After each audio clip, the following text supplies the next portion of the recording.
I'm sorry for my appearance and my voice. I've been really sick. But I'm going to start out first with the historical context of our presentation. And now we're on to my first slide, Puritan education in the northeastern United States. So in 1630, like you can see on the map, the Puritans settled in Boston, Massachusetts to find religious freedom from the Protestant Reformation over in England on the other side of the world, because they believed that the Church of England was just way too Catholic for them, and they could not fully practice their religion how they wanted to. And their idea of education was just for the Bible. And to be able to implement the Bible into your life, you need to be able to read it. And the Bible was everything to them. That's how they did everything in their life revolved around the Bible and just what it said to do. They took it very literally. And in 1635, the first school by the Puritans was established in Boston, Massachusetts, just 5 years later after they got settled, which is really fast. And second slide now, education change in New England's population boom. So, from 1630 to 1780, the population of New England grew to almost 5,000, all the way to almost 3 million.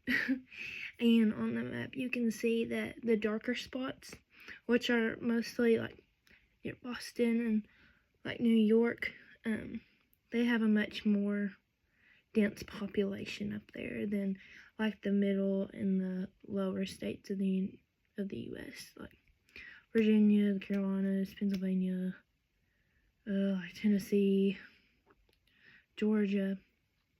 And so obviously with this big, huge population boom and influx of people, a ton of different cultures spread out from all of the different, mainly European countries that had people moving there. And still up in the New England area, the Puritans' importance of education was still prominent in all of the schools around there, because they still taught how to read so you could read the Bible. But then it also grew into writing and arithmetic, which is math. And then the third slide, the typical classroom during Mann's time in New England.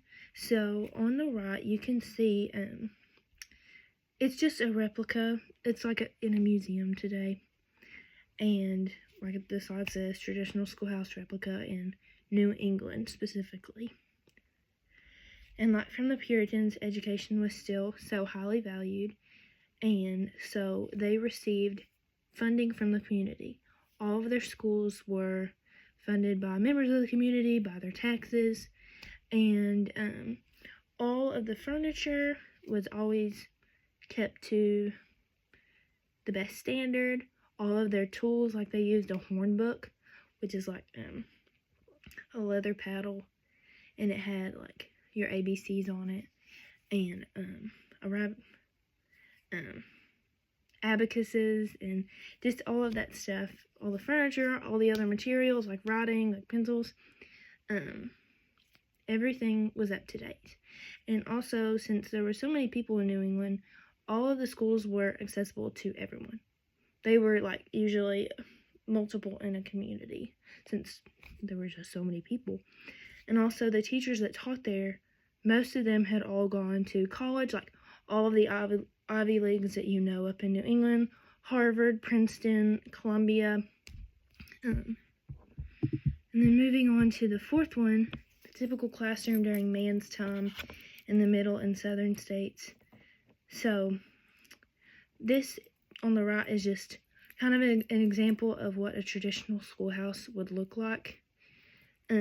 It was unkempt.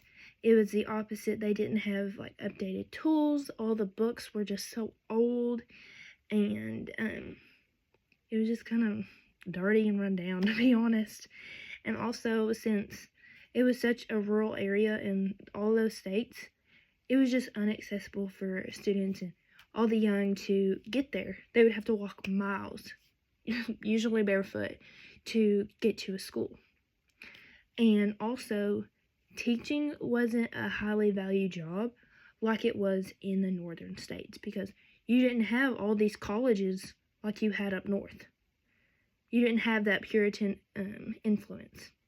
So, who knows who would have been teaching, you know?